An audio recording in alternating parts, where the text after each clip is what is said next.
In the last episode, Spencer encountered some vagabonds who threatened to steal from him as soon as he boarded a goods train to flee some law enforcement agents in Fort Worth. In episode 5, he sought some shade behind a tree to nap before continuing his journey back home, but to his dismay, another crisis arrived at his door. This time, the righteous officer, Marshal Mamie, was looking for Kent and Renault, who had ruthlessly murdered some Native American children in the area, and fled. Mamie wanted to know which part Spencer belonged to, and when he mentioned Montana, Mamie refused to believe it was a coincidence that the Indian girl and the two men she was looking for were also from Montana.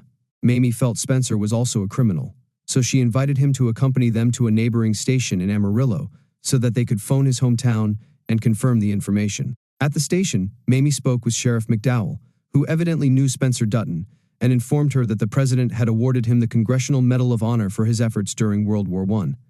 Despite Mamie's amazement that Spencer was a military hero, McDowell was not pleased with Spencer's return. Spencer told McDowell that he was returning home to exact revenge on those who had dared to bleed his family's blood, and that he would not stop until he had stopped the war that these men had started. McDowell recommended that Spencer pay him a visit as soon as he arrived in Bozeman, before proceeding to the ranch. McDowell would most likely try to persuade Spencer to settle the situation calmly without resorting to violence. But as far as we know, Spencer is a hunter who believes that letting a quarry live is tantamount to killing oneself. A man-eater will always be a man-eater, and the only way to get rid of him is to murder him, which is precisely what he plans to do with Banner and his master Whitfield. McDowell had a pretty good idea. Spencer wasn't coming back alone. He was bringing a wind of wrath and mayhem with him that was going to flip the entire town upside down, which is why, before hanging up the phone, he asked Mamie to restrain the man as long as she could for his own good. McDowell wanted to postpone the inevitable, but Mamie was obligated by the law. She couldn't arrest a man who hadn't yet committed a crime, so she gave Spencer the train ticket she promised him during their first encounter. Alex gets in more trouble. In the last episode, Alex was robbed at a New York terminal, and her possessions were snatched before she could board the train. Despite having bruises all over her body and being unable to walk straight, she made it to the train on time with the luggage she was given. The next day, Alex discovered that the ticket she had did not include complimentary meal service, and she did not have enough money to buy herself anything to eat. She hadn't eaten in days and hadn't had a full meal since leaving England. She asked the porter to give her something to eat, and he led her to his manager, who informed Alex that he would arrange some food for her, but she would have to work for it. So Alex started working as a waitress on the train, serving various customers. One affluent individual attempted to place his hands beneath her skirt and groped her privates, which caused Alex to lose control.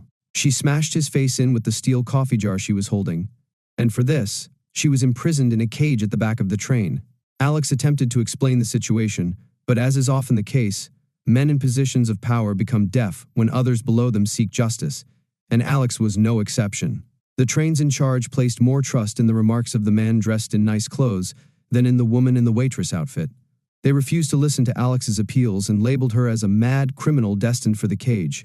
The train finally arrived in Chicago, where the train authorities decided to hand Alex over to the police. However, before that could happen, an English couple, Hillary and Paul, who had witnessed the sexual assault and knew Alex was a victim, decided to intervene and tell the officers that the man with the bruised face was to blame. He had attempted to touch Alex inappropriately, and she had simply acted in self-defense to preserve her honor. Even though Alex wasn't going to prison, she couldn't go somewhere else either. The train to Fargo was canceled owing to snowdrifts and may not be operable before June. Alex had nowhere to go and was extremely distraught. The English couple observed Alex crying on the bench again and tried to help her.